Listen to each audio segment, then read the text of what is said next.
क्या नीतीश कुमार इंडिया गठबंधन में फंस गए? क्या नीतीश कुमार को उचित सम्मान इंडिया गठबंधन में नहीं मिल रहा?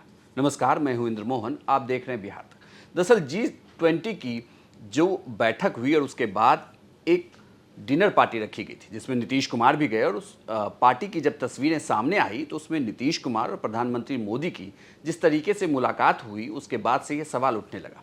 हालांकि इस सवाल के पीछे कई सारी मुख्य वजह हैं। सबसे बड़ी वजह तो ये मानी जा रही है कि नीतीश कुमार को या जेडीयू को बार बार यह लग रहा था कि कन्वेनर की भूमिका के तौर पर नीतीश कुमार को यह जिम्मेदारी दी जाएगी, लेकिन 3 बैठकों के बाद भी ऐसी बातें तय नहीं हो पाई। अब एक कमेटी भी बनाई गई है जिसमें नीतीश कुमार उस कमेटी के हिस्से नहीं। दूसरी बड़ी दिक्कत यह भी हो गई है कि उस कमेटी का हिस्सा ललन सिंह को बनाया गया, लेकिन ललन सिंह की तबीयत खराब है, उन्हें डेंगू हो गया और अब संजय झा उनकी जगह इसमें हिस्सेदारी कर रहे हैं। वो इसके लिए दिल्ली पहुंचे हैं जहां बातचीत होगी, सीटों के बंटवारे पर बातचीत हो रही है और रैलियां आगे कैसे होगी इंडिया गठबंधन की, इसे लेकर भी बातचीत जारी है। लेकिन बड़ा सवाल यह है कि आखिर नीतीश कुमार खुद को पीछे क्यों डाल रहे हैं, क्यों वो धीरे धीरे अपने कदम को पीछे खींचे। दरअसल जब विपक्षी एकता की बैठक के तौर पर शुरुआत हुई थी बात की, तो इसकी शुरुआत नीतीश कुमार ने ही की थी। सबसे पहली बैठक पटना में हुई, उस बैठक में तमाम दलों को बुलाया गया, बातचीत की गई और एक रूपरेखा तैयार हुई कि इसके बाद बेंगलुरु में बैठक होगी जहां से आगे का प्रारूप तय करेंगे। बेंगलुरु की बैठक में ये माना जा रहा था कि नीतीश कुमार को जिम्मेदारी दी जाएगी, लेकिन पटना की बैठक से आगे बढ़ते हुए जैसे ये बैठक बेंगलुरु पहुंची, धीरे धीरे ऐसा लगने लगा कि लालू यादव अब बड़े प्लेयर हो गए हैं नीतीश कुमार से। लालू यादव का कद नीतीश कुमार से बड़ा हो गया है और राहुल गांधी ने भी जिस तरीके से लालू यादव को तवज्जो दी, उसके बाद नीतीश कुमार के लिए भी ये मुश्किल था कि आखिर कैसे वो इस गठबंधन में आगे बढ़ेंगे। हालांकि लगातार वो ये कह रहे हैं कि वो इंडिया गठबंधन के साथ हैं, एक साथ ही चुनाव लड़ा जाएगा, सब कुछ बिल्कुल ठीक है। लेकिन नीतीश कुमार को लेकर बार बार जेडीयू की तरफ से ये आवाज़ उठती रही है कि नीतीश कुमार पीएम पद के उम्मीदवार हैं, उनमें तमाम योग्यता है। आप सबों ने एक ऐसा नेता इस देश को, बिहार को दिया है जो पूरे देश का, बिहार का नेतृत्व तो कर ही रहे हैं, पूरे देश का नेतृत्व करने के लिए आज खड़ा है।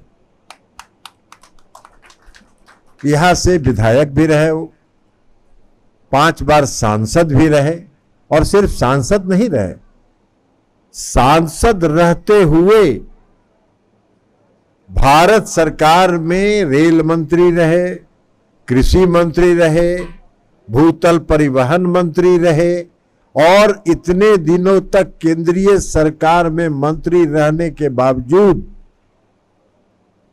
आज तक किसी माई का लाल का साहस नहीं हुआ कि नीतीश कुमार के कपड़े पर कोई दाग दिखा दे। योग्यता की बात तो अपनी जगह है, लेकिन इंडिया गठबंधन में 28 दल हैं, सभी दल मिलकर एक साथ फैसला करेंगे। फिलहाल तो फैसला ये होना है कि बिहार में सीटों का बंटवारा कैसे होगा। सीटों के बंटवारे को भी लेकर भी कई पेच बिहार में फंसते दिख रहे हैं, जिसे लेकर नीतीश कुमार भी जरूर चिंतित होंगे, क्योंकि नीतीश कुमार की पार्टी के 16 सांसद जीते हुए हैं। ऐसे में वो अपनी 16 सीटों पर तो जीते हुए सांसदों को जरूर चुनावी मैदान में उतारेंगे या उनकी जगह दूसरे कैंडिडेट को दिया जाएगा, यानी कि वो विनिंग सीट को छोड़ेंगे नहीं। लेकिन जिस आरजेडी के एक भी सांसद ने चुनाव नहीं जीता, उस आरजेडी की पार्टी के सबसे ज़्यादा विधायक बिहार में, ऐसे में वो भी जेडीयू के बराबर की सीटों पर चुनावी मैदान में उतर सकती है।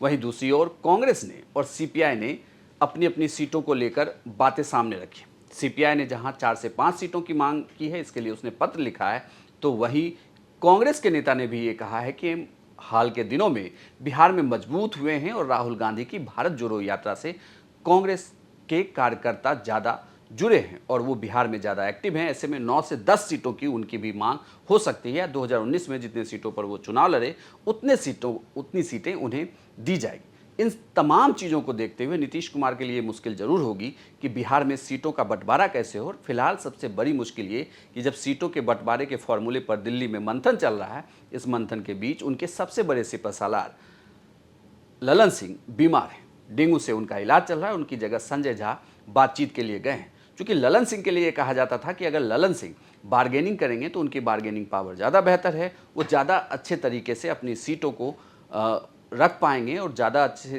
तरीके से अपनी सीटों की डिमांड कर पाएंगे। वहीं संजय झा के लिए कहा जाता है कि वो पोलाइट पर्सनालिटी के हैं। ऐसे में जब सीटों की बार्गेनिंग होगी या सीटों पर बातचीत होगी कि बंटवारा कैसे होगा, तो ललन सिंह की तरह शायद बार्गेन ना करें। इन तमाम चीज़ों को देखते हुए यही लग रहा है कि नीतीश कुमार के लिए थोड़ी सी मुश्किल जरूर है इंडिया गठबंधन में, लेकिन फिलहाल वो और जेडीयू दोनों एक साथ है इंडिया गठबंधन में और 2024 के लोकसभा चुनाव को लेकर तैयारियां शुरू कर दी गई है। आपको यह जानकारी कैसी लगी हमें कमेंट बॉक्स में लिखकर जरूर बताइएगा और बिहार की तमाम खबरों के लिए देखते रहिए सिर्फ बिहार तक।